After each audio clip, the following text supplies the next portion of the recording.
Burkina Faso just shocked the global financial system. Ibrahim Traore has unveiled Afro money, a brand new African currency, completely free from Western control and backed by gold, cobalt, and oil. The world didn't see this coming, but the big question is, why would Traore risk everything to launch this currency now? Let's find out.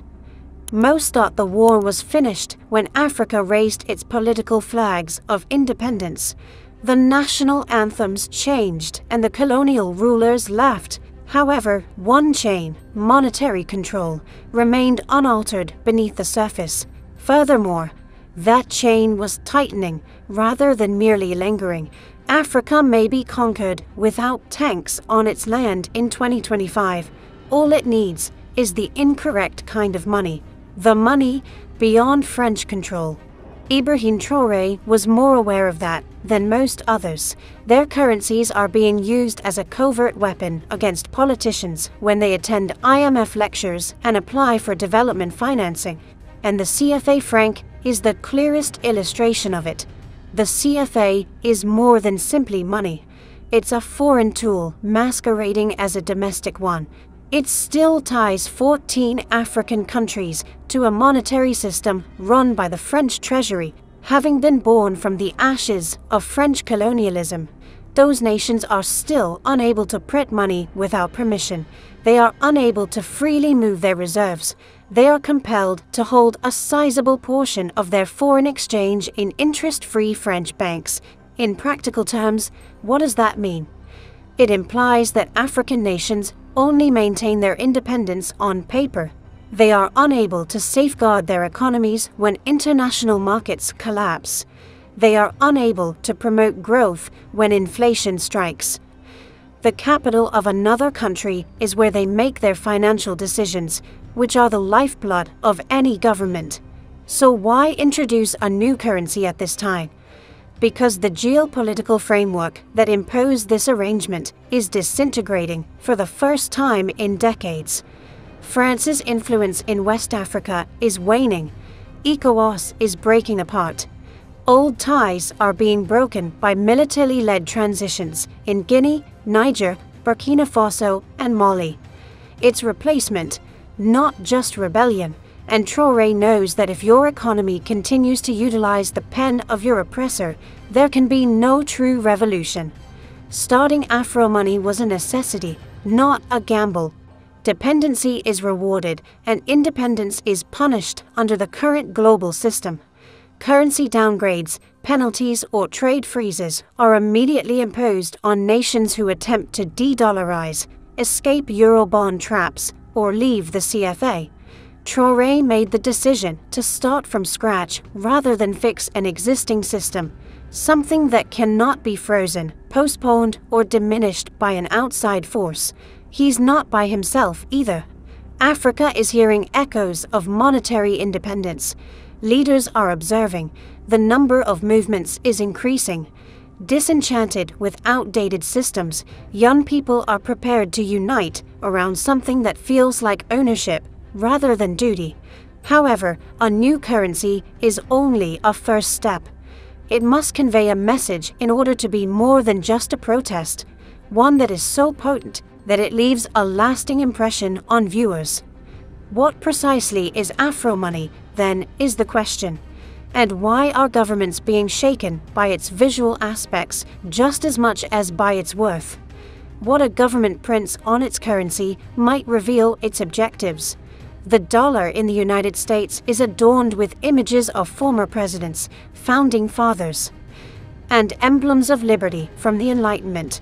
The bridges and gates depicted on the euro notes of the European Union are symbolic of expansion and unification. However, Afro money takes a completely different approach. It makes no effort to please the past. It fixes it. You are carrying more than just money when you hold one Afro money note. You have a manifesto in your hand. It is not a neutral image. It's loaded. Traore didn't choose for abstract art or uninteresting monuments. He selected revolutionaries who had been murdered, banished, or vilified by the exact forces that Afro money is meant to oppose. After questioning the Western debt structures, Thomas Sankara was killed. Foreign collaboration led to the coup and execution of Patrice Lumumba. Queen Nzinga, who fought against Portuguese colonization for many years. Allies of the same countries that now honor Nelson Mandela earlier called him an insurgent. The selection of these figures was not based on nostalgia. They were selected to mentally rewire Africans' perceptions of power, such that it originates from internal opposition rather than external approval. It's not just about who's right, it's the way they are portrayed. Sankara is not grinning. He has a tough, almost hostile look on his face. Lumumba's eyes are blazing with controlled rage. The background does not feature Queen Nzinga. She holds a spear while sitting in the center. Mandela is shown as a young, shrewd combatant from the anti-apartheid underground, rather than as a kind elder. The typeface is defiant as well. The term Afro money isn't hidden away. The center is dominated by them. Some notes have inscriptions in several African languages rather than colonial tongues, which is a subdued yet potent protest against linguistic imperialism. There are the coins after that. These are micro-monuments, not spare change. Maps of Africa without colonial borders, fists severing chains, baobab branches encircling circuit schematics, and a clear allusion to techno-sovereignty and Africa's growing digital power are all etched into them. Lines from African poetry, anti-colonial speeches, or proverbs that were obliterated by European textbooks can be found on the rim of each coin. Global elites are in a panic over more than simply the economy. Controlling the narrative is the key. The design of currency serves as a daily teaching tool. People learn who to fear, who to admire, and who to remember. Western value systems have always been implicit in African currencies backed by the West. Unrepentant African pride has its place in Afro money. More significantly, African leaders are under pressure from this design. It is impossible to sign military agreements with the nations that assisted in Sankara's removal and publicly applaud him at the same time. When attending IMF banquets in Brussels, you are not allowed to pose with Lumumba's picture on a banknote. Afro money is a mirror, not merely a fume of money. It is also uncomfortable for many. The failure of this currency is not a concern. It is feared that people would accept it, because faith spreads easily, and once a notion is ingrained in anything material, it is extremely difficult to eradicate. However, belief is insufficient on its own. Afro money must be impervious to tampering, hacking, and seizure if it is to transcend its symbolic status. The next query is, how has Traore protected Afro money from outside influence? And why is it more difficult to undermine than any previous African currency? Afro money's infrastructure challenges the continent's physical dependence, just as its imagery challenges its psychological need. It's one thing to print revolutionary faces, another is preventing the erasure of such faces. African monetary initiatives throughout history have been shattered by targeted attacks by the very authorities they threatened, not by poor economics. Traore has researched those mistakes. When Afro money was first envisioned, the concern was not how to create it, but rather how to survive the first cyber attack. And there's no doubt that the initial assault will occur. In order to undermine financial independence, the West has a broad list of strategies, including currency manipulation, digital theft, and abrupt limitations on international payment systems like SWIFT. The purpose of Afro money is to rip pages out of that playbook before they can be put to use. Its blockchain core is the most crucial security measure. The core of Afro money is a decentralized digital ledger that is kept in several African countries, even though the actual notes and coins will circulate for accessibility. This implies that no foreign central bank has the authority to freeze the money, or confiscate, or shut down a single server. Real-time verification of every transaction is possible without the need for a foreign clearinghouse. This approach is based on security-first digital sovereignty, rather than speculative Western cryptocurrency. To lessen reliance on imported fuel, the blockchain infrastructure is housed in data centers under African authority and is air-gapped from Western monitoring. Many of these centers are fueled by renewable energy. However, a currency cannot be protected from sabotage by technology alone. Traore's group went one step farther and reconsidered the trade routes. In industries where Africa exports gold from Burkina Faso, cobalt from Congo, oil from Nigeria, and uranium from Nigeria, Afro money will initially be used for intra-African transactions. Because these goods are so strategically important, consumers cannot just boycott them without suffering personal harm. To put it another way, Traore is utilizing the most valuable resources in Africa as a shield. Additionally, a covert payment network is being developed. In the same way that China created its CIPS and Russia its SPFS following Western sanctions, this African payment channel will function separately from SWIFT. Afro money users can continue to trade with their other and with countries like China, Russia, and Turkey, even if the West attempts to cut them off from the global economy. The multi-resource reserve model provides another protection. The value of Afro money is rooted in a basket of African resources, as opposed to traditional currencies that are tied to a particular commodity, such as gold, or a single foreign currency. It is therefore much more impervious to manipulation. Afro money won't be destroyed by lowering gold prices because reserves like cobalt and oil still have value. It is an insurance policy that is ingrained in the currency itself. In conclusion, the architecture of Afro money foresees internal human sabotage. A project can be derailed more quickly by African financial elites who make money off of foreign dependency than by any Western bank.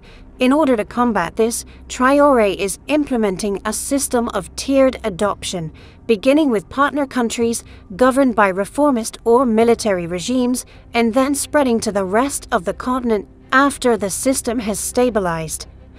This reduces the potential for hostile insiders to disrupt the launch process. Instead of a brittle ideal, a fortress currency that can withstand technological attacks, economic sieges, and political upheavals is what emerges. However, survival is just one aspect of the situation. Afro money must function within a larger ecosystem where African wealth, people, and things may flow freely without being impeded by border controls or conversion fees, if it is to fulfill its objective. Which brings up the following query: what role does Afro money play in Traore's larger plan for an economically integrated borderless Africa? At that point, the actual scope of the plan becomes apparent. Do not forget to like and subscribe for more informative videos like this one. Let's proceed.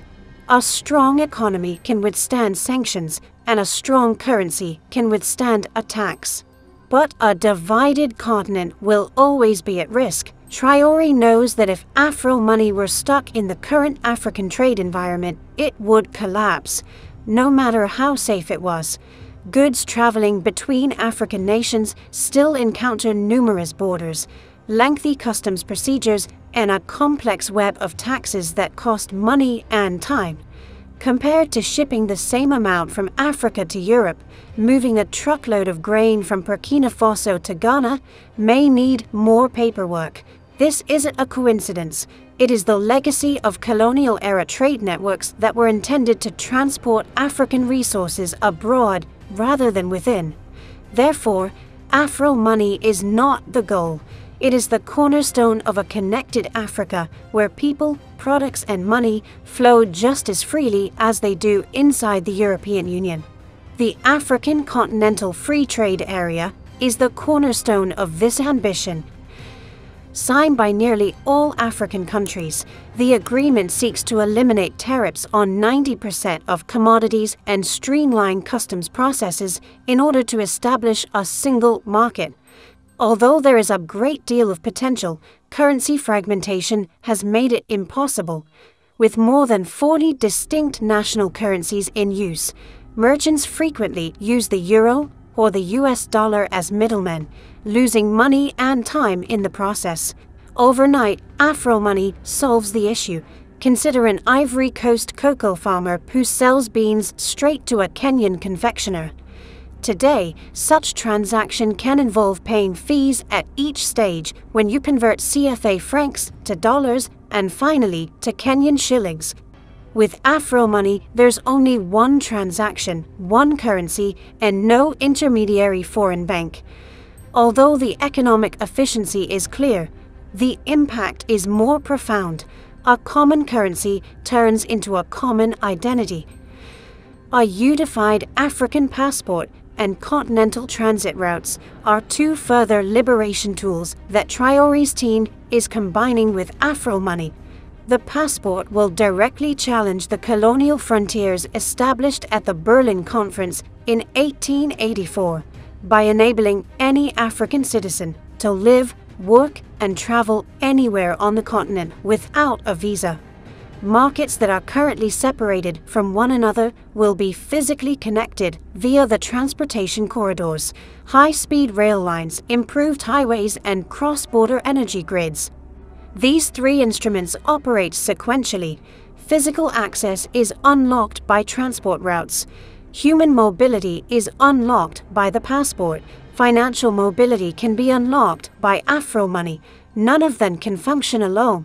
Afro money would be a gateless fortress without the safe flow of people and things.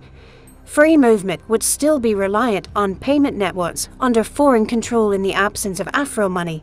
When combined, they give Africa economic sovereignty on a continental level, something it has never enjoyed in contemporary history.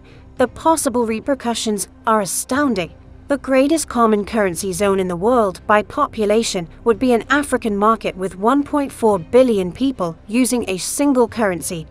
It would outweigh the European Union in terms of resource wealth and compete with it on an economic scale. Negotiations with international partners are affected by that type of power shift. Africa would stop negotiating as a collection of tiny economies. It would negotiate as one. However, there will be adversaries in this unity. With its currency and passport, a borderless Africa poses a threat not only to external powers, but also to domestic elites whose authority rests on maintaining their country's isolation and dependence. These players, both within and outside of Africa, will not remain silent as long as such a system is in place. This leads us to the last query. How far will they go to stop it? And who stands to lose the most if Afro money and Traore's larger agenda are so revolutionary? The fight becomes dangerous at that point. Afro money conveys a tale that many people would prefer not to hear, but all currencies do. It poses a threat to more than just the trade balances of foreign states. Their authority is in danger. It poses a challenge to the status quo for certain African elites. Additionally, it threatens a long-standing custom for international markets, addressing Africa as a supplier rather than a rival. France would be the first to suffer. The growth of Afro money directly undermines the influence of the CFA francs and consequently France's capacity to impact the economy of West and Central Africa.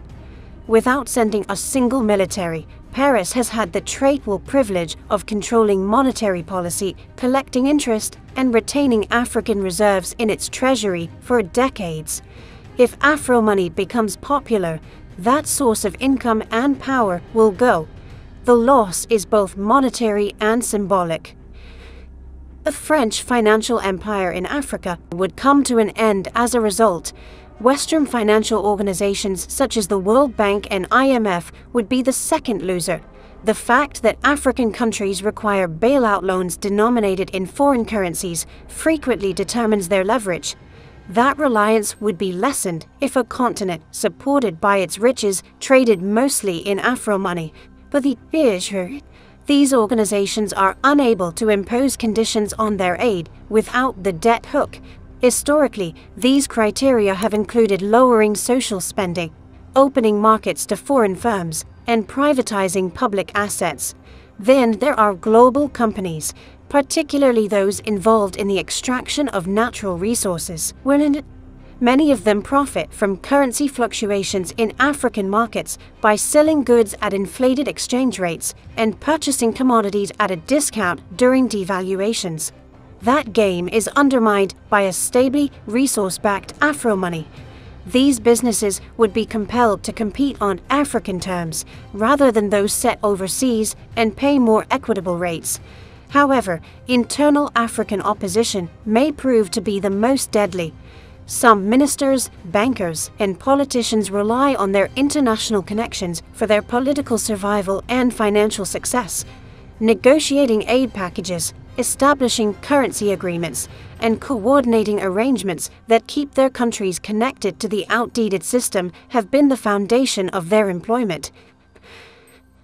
Afro money eliminates its significance. If it were successful, they would lose their money and power. History is a sobering caution. Gaddafi, Sankara, Lumumba, and other leaders who tried similar structural changes were not just opposed. They were wiped out. The instruments vary from overt military action to clandestine destabilization and propaganda efforts. The techniques have become more nuanced in the present day. Disinformation efforts to erode public confidence, coordinated capital flight to create fictitious crises, cyber attacks on payment systems, and the development of political factions prepared to undo reforms once in power. It seems that Traore is conscious of these dangers. His plan to introduce Afro money initially within a core group of allies is as much a matter of logistics as it is about fostering resilience. It gets more difficult to collapse the system without a significant geopolitical conflict the more nations embrace and defend it early. Mali, Niger, Guinea, and Chad's backing is therefore more than just token. It creates a protective barrier, but the truth is brutal. Blood has always been shed somewhere during the launch of any revolutionary currency. The willingness of Africans, both leaders and citizens, to support Afro money in practice as well as in speeches will determine if it survives. This entails denying political bribes, avoiding economic extortion, and remaining steadfast in the face of crises designed to undermine trust in the system. This is where the paradox is. Its necessity is demonstrated by the very forces attempting to dismantle Afro money.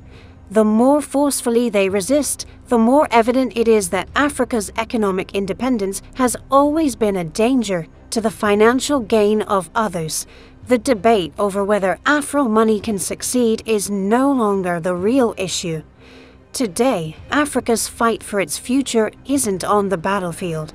It's in the financial system, where $1.4 billion is at stake. So, who truly controls Africa's wealth? And if a nation's currency isn't independent, can that nation ever be truly free? What happens when your wallet answers to another country? Tell us what you think in the comments section below. And please do not forget to subscribe for more informative videos like this one.